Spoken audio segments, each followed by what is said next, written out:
वचनम भगवान में विस्तर साहब रोको। कहा हे भगवान, आप मेरे को ये तीनों देवताओं की उत्पत्ति कैसे हुई ये कथा सुनाए, ब्रह्मा विष्णु और महेश। सूत जी कहते हैं कि इस समय पर इस पृथ्वी में पाप बढ़ जाता है, और पाप जब बढ़ जाता है तो जीवात्मा का मन कलुषित हो जाता है, फिर वो कई प्रकार के लिप्त हो जाता है पापों में, और जब पाप में फंस जाता है तो उसकी बुद्धि भ्रष्ट हो जाती है। मैं क्या करूं ये समझ में नहीं आता। पाप करते करते जब ये जीवात्मा जब इस प्रकार से भ्रमित हो जाता है तो आदि शक्ति भगवती जगदम्बा कुपित होकर के अपने जितने रोम छिद्र है उन सारे रोम छिद्रों से जल की धारा प्रवाहित करती है, और पूरी सृष्टि में बहुत दिन तक के जब पानी नहीं गिरता, अकाल पड़ जाता है, तो व्यक्ति तड़प तड़प करके अनाज के लिए परेशान होने लगता है। आदि शक्ति भगवती जगदम्बा ने देखा इनमें से कुछ वो व्यक्ति हैं जो सर्वगुणी हैं, उनको अपने शरीर से साफ उत्पन्न करके और उनको पालती ऋषियों को, इसलिए वही भगवती देवी शाकंभरी रूप से कह रहा है। और वही शाकंभरी देवी जब देखती है कि इन ऋषियों को लेकर के मैं किसी विशेष स्थान पर पहुंचा दूं तो ब्रह्मा जी के शरीर में उनको समाहित कर देती है और पूरी पृथ्वी को पानी पानी कर देती है। जब पूरी पृथ्वी में पानी पानी हो जाता है तो आदि शक्ति भगवती जगदम्बा भगवान गोविंद को छोटा सा बालक बना करके और अपने उदर में अंदर प्रवेश करके निकल जाते, और जैसे ही निकली उस समय पर पूरे न तक भाष्यते सूर्यो न शशांको न पावका, न चंद्रमा दिखाई देता है न सूर्य दिखाई देता है, इतना अंधकार हो जाता है। और आदि शक्ति भगवती जगदम्बा काल कन्या बन करके और रात्रि में विलीन हो जाती है। अब इधर जब आदि शक्ति भगवती जगदम्बा को सृष्टि की रचना करना रहता है तो वही भगवती जगदम्बा फिर से सृष्टि की रचना करने के लिए अपने आप को फिर से प्रकट करके और जल के अंदर किलोल करने लगे। उस समय पर जब किलोल करती भगवती जगदम्बा तो उनके दौड़ने से पानी के अंदर बड़े बड़े 3 फफूंदा आ जाते। सृष्टि जन्म के से भई हो मां, मैया सृष्टि जन्म के से भई हो। आदि शक्ति भगवती जगदम्बा ने पहला जब फपोला को जल का फोड़ी तो ब्रह्मा जी अवतार ले, और ब्रह्मा जी ने अपने साथ में क्या लिया? 4 वेद। संतों ने ऋषि मुनियों ने हमें रास्ता चलने के लिए वेद बनाया। ये वेद में बताया इदम खलिदम ब्रह्म, ये संसार में जितने भी प्राणी हैं उन सब में ब्रह्म की शक्ति, और इसलिए अपन कहते हैं ईश्वर अंश, जीव अविनाशी और चेतन अमल सहज। ये जीवात्मा परमात्मा का ही अंश, तो इसलिए कहा इदम खलिदम ब्रह्म, ब्रह्म की। तो जब ब्रह्मा जी उत्पन्न हुए तो उन्होंने सबसे पहले वेद लेकर के उत्पन्न हुए कि मनुष्य जब जन्म लेंगे तो उनको रास्ता कौन बताएगा कि तुम्हें क्या करना चाहिए क्या नहीं करना चाहिए। और जन्म हो जाए तो शूद्र जितने भी व्यक्ति जन्म से लेते हैं अगर उनको संस्कार ना मिले तो वो सब की सब मंद बुद्धि के हो जाएंगे, उनको पता नहीं रहेगा कि कैसे करना। पर संस्कार तो द्विजो भवे, उसको संस्कार दिया जाता है। बताया जाता है कि मातृ देवो भव, पितृ देवो भव, आचार्य देवो भव, ये बताया जाता है। तब जाकर के वो रास्ते में चलना सीखता है। तो ब्रह्मा जी वेद लेकर के उत्पन्न हुए, पर भगवान शंकर जब प्रकट हुए तो वेद लेकर के अर्थात धर्म को लेकर के प्रकट कि जीवन में अगर व्यक्ति का धन गया तो कुछ नहीं गया, अगर शरीर में रोग लग गया तो सोच लो कि शरीर अगर ठीक नहीं है तो व्यक्ति बैठ भी नहीं पाएगा, देख भी नहीं पाएगा, सुन भी नहीं पाएगा। इसलिए शरीर के अंदर कोई परेशानी हुई तो संभल करके चलना चाहिए, परंतु जब व्यक्ति का चरित्र चला जाए तो उसका सब कुछ नष्ट हो जाए। और इसलिए भगवान शंकर जब जन्म लिए तो प्रकट होते ही भगवान भोलेनाथ धर्म को साथ में लेकर गया और उन्होंने बताया कि यतो धर्म ततो जया है। जीवन में मृत्यु तो एक दिन सबकी होना है, परंतु जो व्यक्ति सत्कर्म करते हुए धर्म की रास्ते में चल करके अपने शरीर को छोड़ देता है उसको फिर आवागमन के चक्कर में नहीं पड़ना। तो इसलिए तीनों की तीनों देवता उत्पन्न हुए। आदिशक्ति भगवती जगदम्बा ने इन तीनों देवताओं से कहा कि एक काम करो, ब्रह्मा तुम सृष्टि को उत्पन्न करो। ये सृष्टि जब उत्पन्न होगी तो फिर से इसमें जीव जंतु की उत्पत्ति हो जाएगी। ब्रह्मा जी ने कहा ठीक है। भगवान विष्णु से कहा जब सृष्टि उत्पन्न हो जाएगी इनके पालन का काम तुम्हारा है। भगवान विष्णु ने कहा ठीक। शिव जी से कहा कि देखो ये सृष्टि जब उत्पन्न हो जाएगी तो इसमें संहार करने का काम आपका है। देखना शंकर जी को जो जवाबदारी दी है वो बड़ी विचित्र प्रकार की। संसार में अपन देखते हैं कितने ऐसे व्यक्ति हैं जिनके जीवन में कितनी कितनी बुरी घटना घटती है। इकलौता बेटा किसी का रहता है और कोरोना जैसी बीमारी आती उसमें चला जाता है। कितनी माताएं कितने अपने मां का सिंदूर खो देती ऐसी बीमारियों में। तो ये सारा काम मृत्यु का किसको दिया गया? भगवान शंकर। पर भगवान शंकर ने ये सोचा नहीं कि मेरे को ऐसा बुरा काम क्यों दिया गया कि मेरे को ये करना पड़ता है। भगवान शंकर जानते हैं। अच्छा ये बता, जब से ब्रह्मा जी सृष्टि को उत्पन्न करते और कोई व्यक्ति मरता नहीं तो आज सृष्टि की दशा क्या होती?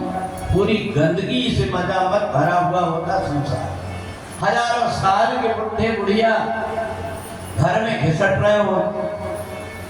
और सबसे बड़ी बात तो ये है कि जहां कलयुग जैसे समय में हम दो हमारे दो वाला नारा चल रहा है, ऐसे बुढ़ा बुढ़िया ये जाते कहाँ? और मान लो कोई अच्छे सत्कर्म करने वाला, कथा सुनने वाला अगर अपने घर में बुढ़ा बुढ़ियों को रख के रखता और 10-20 पीढ़ी उनके साथ में रहती तो बहू को और बेटा को एक काम करना पड़ता, उनकी पीठ में नंबर डाल करके लिखना पड़ता कि 50 नंबर के दादाजी। अगर मान लो बेटा से कहेंगे बेटा ये दादाजी को चाय दे करके आ, तो वो पूछेगा कौन से दादाजी, तो वो कहती कि 70 नंबर वाला। तो बताओ इस संसार की दशा क्या होती है? इसको ऐसे तरीके से समझो। एक सेठ जी ने 1 एकड़ जगह दे दिया एक किसान को और 1 एकड़ जमीन एक व्यापारी को दे दिया, दोनों को। व्यापारी ने सोचा कि चलो इसमें बढ़िया बढ़िया मैं फूल लगाता हूँ और मेरे रोजी रोजगार का काम हो जाएगा। उसने बढ़िया लेकर के बगीचा लगाया और इधर बढ़िया उसको धीरे धीरे पानी देकर के बड़ा किया। परंतु जो किसान था उसने देखा कि ये पेड़ बड़े तो हो गए परंतु इन पेड़ों को अगर मैं काटता हूं तो मेरे को दुख लगेगा कि अभी मैंने पानी दे दे करके इनको सींचा। तो उसके सामने उस खेत में लगे हुए पेड़ को जैसे उसकी डाली दूर दूर जा रही थी, जाने दी, काटा नहीं। परंतु जो व्यापारी था उसने काट करके कलम करते और बढ़िया तो ऊपर तक के झाड़ चले गए, बड़े सुंदर सुंदर फूल उसमें होने लगे। एक दिन सेठ जी ने सोचा चलो मैंने जरा जिनको खेत देखा हूँ चल करके देखता हूँ वो कैसे। एक के बाद में गए, जा करके देखा बढ़िया रंग बिरंगे फूल, बड़े प्रसन्न हो गए। सेठ जी तुमने तो बहुत अच्छा बगीचा बना दिया। दूसरे के बाद में गए, कहा भैया तुम्हारा भी खेत देखा। बोले आप दूर से देख कर सकते हैं, अंदर नहीं जा सकते। बोले क्यों? बोले डाली इतनी एक दूसरे से उलझ गई है, अंदर जाने की जगह नहीं। तो सेठ जी ने कहा एक बात बता, मैंने तुमको बगीचा लगाने के लिए दिया था कि जंगल लगाने के लिए? बोले सेठ जी मैंने सोचा कि इन पेड़ पौधों को मैंने पानी दे करके खाद दे करके पाला, इनको काटूं कैसे, इसलिए मैंने काटा नहीं। कहा रे तूने नहीं काटा तो वो तो बगीचा नहीं जंगल बन गया, परंतु ये बगीचा नहीं जिसको कि काटा गया ठीक तरीके से वो बढ़िया बगीचा बन गया। यही दशा है संसार की। एक दिन जन्म हुआ है तो एक दिन मृत्यु हो जाती है और व्यक्ति आवागमन के बंधन से छूट जाता है। इसलिए भगवान शंकर का काम है संहार करना। पर हम लोग क्या करते हैं, अपने जीवन में आलस भर जाते हैं। अब आज की बात अलग है कि अपन रात्रि भर जागते रहे तो आज तो आलस आएगी। पर हम लोग आलसी कर देते काम में। ब्रह्मा जी ने सोचा अभी तो बाद की बात है, कौन देखता, थोड़ी देर आराम कर लेता। तो भगवान विष्णु जी जल में लेटे हुए थे, वहीं जाकर के और सिर रख करके ब्रह्मा जी भी लेट गए। अब इधर भगवान शंकर अपने ध्यान में मग्न होकर के साधना कर रहे हैं। भगवती जगदम्बा ने देखा कि मैंने ब्रह्मा को सृष्टि उत्पन्न करने की कहा, पर ये तो आलस्य में सो रहे। उसी समय आदि शक्ति भगवती जगदम्बा ने ऐसा कुछ किया कि भगवान विष्णु के कान में जोर से खुजली उत्पन्न हो गई और भगवान विष्णु ने जैसे बजाया उनके कान के मैल से 2 राक्षस पैदा हुए और उन राक्षसों का नाम था मधु और कैटभ। ये मधु और कैटभ राक्षस तब उत्पन्न हो जाते हैं जब जब हम अपने कर्म से कर्तव्य से विमुख हो जाते। ब्रह्मा जी को देख करके खाने के लिए दौड़े। अब ब्रह्मा जी परेशान हो गए। ब्रह्मा जी इधर उधर भागते हैं, पानी में भाग भी नहीं पा रहे। उस समय पर भगवान विष्णु को देखा नींद में सोए हुए हैं। माता जी की याद करने लगे, विश्वेश्वरी जगद्धात्री स्थिति संहार कारिणी निद्राम भगवती देवी, हे निद्रा देवी भगवान विष्णु को जगा दो मेरी मदद के लिए। आदि शक्ति भगवती जगदम्बा ने जैसे ही अपने हाथ का प्रकाश किया तो भगवान विष्णु को देख करके तो दोनों दैत्य आकर के भगवान विष्णु से युद्ध करने लगे। हजारों वर्ष तक युद्ध हुआ, परंतु वो दोनों की दोनों बड़े बलवान, भगवान विष्णु उनको जीत नहीं पाए। भगवती आदि शक्ति जगदम्बा ने उनको मोहित कर दिया। भगवान विष्णु ने कहा कि देखो तुम बड़े बलवान हो, तुम वरदान मांगो। मधु और कैटभ ने कहा कि देखो हम देने वाले हैं, हम लेने वाले नहीं हैं, अगर मांगना है तो तुम मांगो। भगवान विष्णु ने कहा कि तुम भी वरदान देते? बोले हाँ, हमें पता है कि जो बांटा जाता है उसको प्रसाद कहते हैं और जो बटोरा जाता है उसको विषाद कहते हैं, इसलिए मांगो तुम क्या चाहते। भगवान विष्णु ने देखा माता जी की तरफ माता जी ने इशारा कर दिया। विष्णु जी ने कहा कि अगर तुम वरदान देना चाहते हो तो ये वरदान दे दो कि तुम दोनों मेरे हाथ से मर जाओ। अब ये दोनों तो बच्चने में बंद गए थे। इन्हें भगवान विष्णु जी कहा कि बच्चने में तो हम बंद गए हैं, पर एक बात है, आप हमारा वध तो करो, पर कहाँ करो जहाँ पानी ना हो, और पूरी सृष्टि में पानी ही पानी। सृष्टि में पृथ्वी की उत्पत्ति नहीं हुई थी। भगवान विष्णु ने अपने चरण को ऊपर उठाया जल के, और दोनों को पकड़ करके अपनी जंघा पर रख करके सुदर्शन चक्र से दोनों के शरीर को काट दिया। जब दोनों के शरीर को काट दिए तो दोनों का जैसे वध हुआ तो उनका जो मेद है, जो मांस पानी के ऊपर जब गिरा तो उससे एक पृथ्वी की उत्पत्ति हुई। जब वो मांस पानी में गिर करके जब सड़ गया तो सड़ करके वो रूप में पृथ्वी के रूप में हो गया। इसलिए पता है ये मेद से मांस से बनी हुई पृथ्वी, इसलिए इसका एक नाम है। क्या नाम है? मेदनी। मेदनी, इसको मेदनी कहते हैं। और इसलिए संत मुनि महात्मा कहते हैं कि जब कभी धरती में बैठ करके पूजन करो तो बिना आसन के नहीं करना चाहिए। और जिस समय पर पैर रखते तभी पृथ्वी त्वया धृता लोका देवी त्वं विष्णुनाधृता त्वां दधारय मां देवी पवित्रं कुरुचासन। मैं अच्छे कर्म करने जा रहा हूँ, मेरी आसन को पवित्र रखना, ऐसा कहकर के आसन डाल करके अपन। तो ये पृथ्वी की उत्पत्ति ऐसे हुई। पानी के ऊपर पृथ्वी की जब उत्पत्ति हो गई तो ब्रह्मा जी ने अपना काम शुरू किया। 4 मानसिक पुत्र उत्पन्न हुए, सनत, सनातन, सनंदन और सनत कुमार। ये 4 कुमार जब उत्पन्न हुए तो चारों से कहा कि आप सृष्टि को आगे बढ़ा।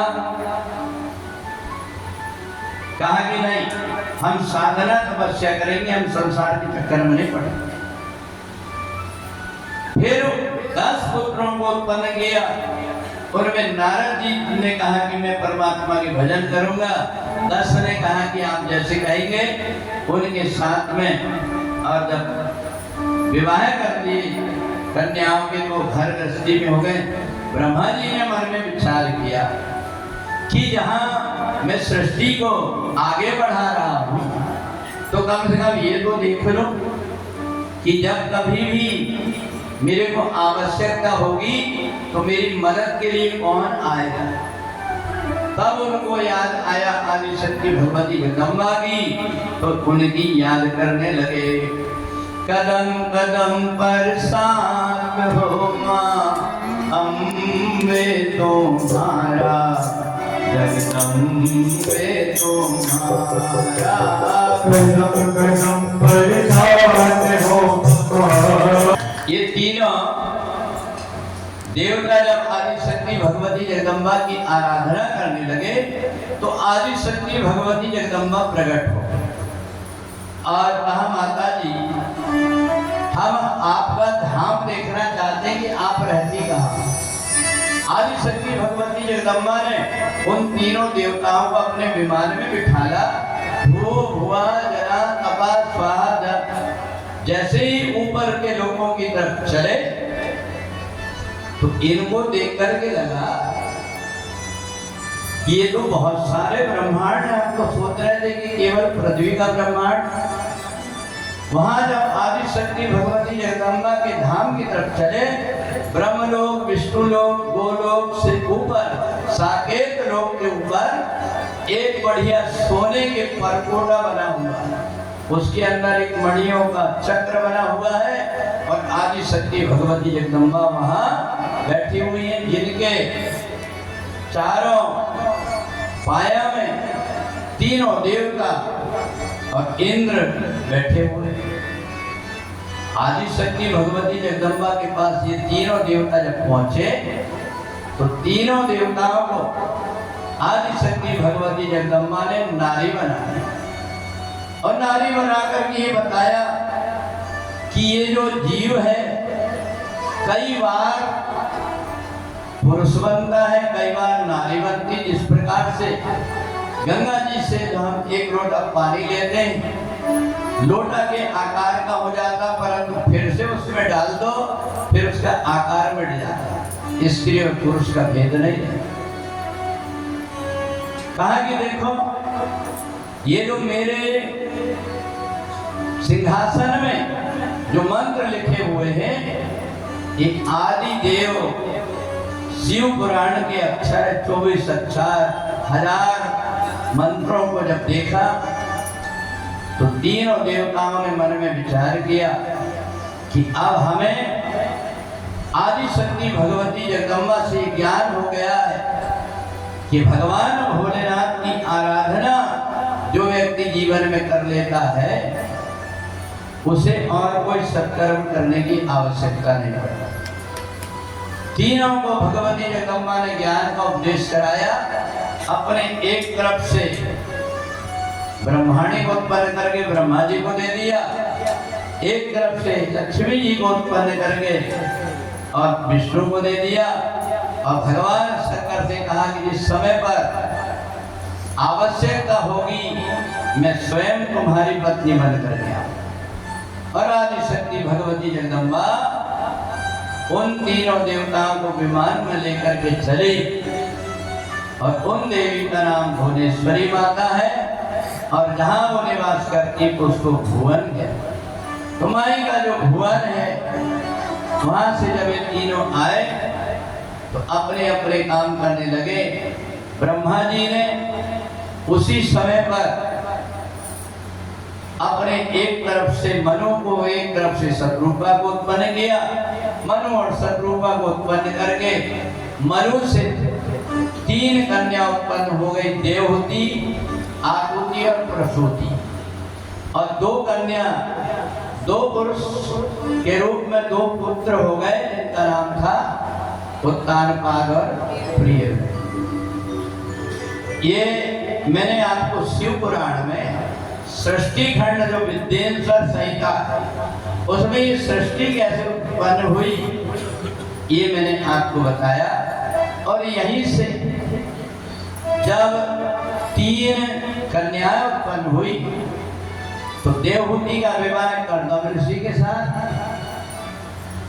और आकुति का विवाह रुचि प्रजापति के साथ, और प्रसूति का विवाह दक्ष के साथ हो गया। ये तीनों की तीनों कन्याओं का विवाह हो गया, और इन्हीं से आगे सृष्टि चली।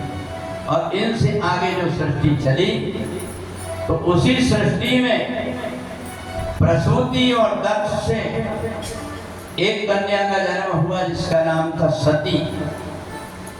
और सती जब जन्म ली तो जन्म लेकर के उसने मन में संकल्प कर लिया कि मैं एक ऐसा वर के साथ में विवाह करूंगी जो जन्म और मरण से परे हो। तो जन्म और मरण से परे कौन है? स्वतः भगवान भोलेनाथ। तो भगवान भोलेनाथ के साथ में सती का विवाह हुआ। और जिस समय पर सारे जितने देवता गण सब कुछ सब आए वहां, परंतु सती ने किसी के साथ में विवाह नहीं किया। उस समय सती ने मन में संकल्प कर लिया था कि मैं भगवान शंकर से विवाह करूं। अब इधर सती का जब स्वयंवर रचा गया, सारे देवता ऋषि मुनि महात्मा आए, परंतु उसी समय भगवान शंकर मन में विचार करने लगे कि सती ने मेरे को पति रूप में माना है, इसलिए मेरे को वरण करना है। तो सती ने जिस समय देखा सब है वहां पर, परंतु भगवान भोलेनाथ नहीं है, तो सती ने तुरंत अपने हाथ की माला लेकर के जैसे जमीन में छोड़ा, राम करके भगवान शंकर प्रकट। बोलिए शंकर भगवान। भगवान शंकर प्रकट हो गए और सती ने गले में माला डाल दिया। अब तो सारे भक्तों ने देखा, देखो भगवान शंकर का स्वरूप कैसा है। भोले शंकर करूप अब भगवान शंकर के स्वरूप को लेकर के, और अभी पानी भी बंद हो गया है, इसलिए अपन लोग कैसे उत्पन्न हुई ये कथा सुनाया। देखें, वेद और शास्त्र की जितनी कथाएं वो रुचिकर कथाएं नहीं, इसलिए नहीं है कि आप देख रहे हैं समुद्र में पानी तो बहुत भरा है पर उसको आप पी नहीं सकते, पिएंगे। इसलिए संतों ने क्या किया, ये शास्त्र जो है इसको बादल जैसे भाप बना करके पानी ले जाता है और फिर जब नीचे गिराता है तो वही समुद्र का पानी जब ऊपर भाप बन के जाता है नीचे गिरता है कैसा होता है, मीठा हो जाता है। तो इसलिए रामचरितमानस को वेद और शास्त्रों से निकाल करके ये जो वेद की कथा है आपको इसलिए सुनाई जाती है कि हमारे वेदों की आपको जानकारी हो, इसलिए वेदों की कथा। पुराणों में केवल कथाएं, जैसे भागवत कथा आप सुनते हैं उसमें 9 स्कंद तक के केवल भक्तों का चरित्र है, 10वें स्कंद में भगवान का जन्म होता है। सुखदेव जी से पूछा ऐसा क्यों, बोले जीवात्मा जो है माँ के पेट में बच्चा भी तो 9 महीने रहता है, इसके बाद जन्म लेता, इसलिए भगवान अवतार है। तो वेदों की जो कथाएं हैं, ये वेदों की कथाएं हम देवताओं की प्रसन्नता के लिए करते हैं, क्योंकि अपने शरीर के अंदर इंद्रिय द्वार झरोखा नाना जहाँ तक सुर बैठे करता, तो यहाँ देवता बैठे हुए हैं, इसलिए वेदों की पुराणों की कथा। और इसलिए वेदों की कथा हर किसी के समझ में नहीं आती। और रामचरितमानस क्या है, हमें जीवन में कैसे चलना चाहिए ये बताने का काम रामचरितमानस करता। तो इसलिए शिव पुराण के महात्म्य की हमने प्रारंभ की आज कथा किए। अब आरती करने के बाद में और यहाँ से